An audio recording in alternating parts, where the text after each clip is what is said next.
Shalom, jemaat Gereja Kristus Ketapang. Kiranya damai sejahtera dan sukacita dari Allah Bapa senantiasa memenuhi hati kita untuk menjalani hari demi hari. Sebelum kita merenungkan firman Tuhan hari ini, mari kita berdoa. Ya Bapa, terima kasih untuk hari baru yang Kau sediakan kepada kami. Kami rindu untuk membaca dan merenungkan firman-Mu. Berbicaralah ya Roh Kudus kepada setiap hati kami. Hanya dalam nama-Mu Tuhan Yesus kami berdoa. Amin. Renungan firman Tuhan hari ini terambil dari 1 Samuel pasal yang ketiga, ayat yang pertama hingga yang ke-18. Saya akan membacakan ayat yang pertama hingga yang ke-10. Demikianlah firman Tuhan. Samuel yang muda itu menjadi pelayan Tuhan di bawah pengawasan Eli. Pada masa itu firman Tuhan jarang, penglihatan-penglihatan pun tidak sering.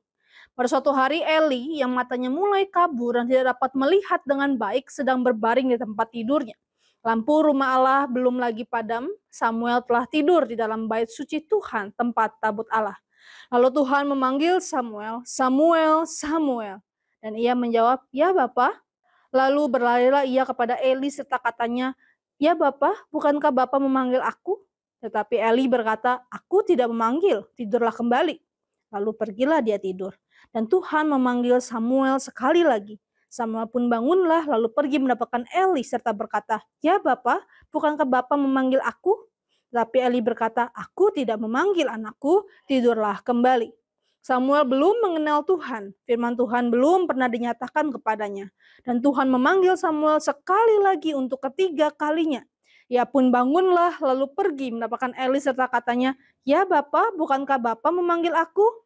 Lalu mengertilah Eli bahwa Tuhanlah yang memanggil anak itu. Sebab itu berkatalah Eli kepada Samuel, pergilah tidur dan apabila ia memanggil engkau, katakanlah, berbicaralah Tuhan sebab hambamu ini mendengar. Maka pergilah Samuel dan tidurlah dia di tempat tidurnya. Lalu datanglah Tuhan berdiri di sana dan memanggil seperti yang sudah-sudah, Samuel, Samuel. Dan Samuel menjawab, berbicaralah sebab hambamu ini mendengar. Pasal ini mengisahkan panggilan pertama Samuel ketika dia masih muda dan dia tinggal di rumah Tuhan di bawah pengawasan Imam Eli. Kisah ini dimulai dengan kondisi bahwa pada waktu itu firman Tuhan jarang dan penglihatan-penglihatan pun tidak sering. Tentunya adalah suatu kondisi yang menyedihkan. Israel, bangsa pilihan dan kesayangan Allah, kini seperti seorang anak kecil yang sedang didiamkan oleh ayahnya karena si anak melakukan kesalahan besar yang membuat sang ayah murka. Bangsa ini terus-terusan melakukan dosa, bahkan pemimpin agamanya sekalipun. Imam Eli dideskripsikan sebagai seorang yang matanya sudah kabur dan tidak dapat melihat lagi. Mata di sini bisa kita maknai secara jasmani, yaitu memang keadaan usia yang membuat penglihatannya berkurang, namun juga bisa secara rohani, di mana ia sama sekali tidak menegur anak-anak yang berbuat dosa dan membiarkan dosa merajalela di tengah bangsa. Karena itulah Allah mendiamkan mereka, tak ada lagi firman yang menjadi tuntunan bagi bangsa ini. Di tengah kondisi bangsa yang demikian, datanglah firman Allah kepada Samuel kecil. Dia masih sangat muda dan belum pernah mendengar suara Tuhan sebelumnya. Karena itu dia mengira Imam Eli lah yang memanggil dia. Setelah beberapa kali Samuel bolak-balik ke kamar Eli, Eli sadar bahwa itu adalah suara Tuhan yang memanggil Samuel. Dan Imam Eli mengajari Samuel untuk merespon, berbicaralah Tuhan sebab hambamu ini mendengar. Ternyata Samuel menerima nubuat yang berat mengenai keluarga Eli. Bahwa Allah akan menghukum Eli dan anak-anaknya karena mereka tidak menghormati Allah melalui peran mereka sebagai imam, yaitu pemimpin umat.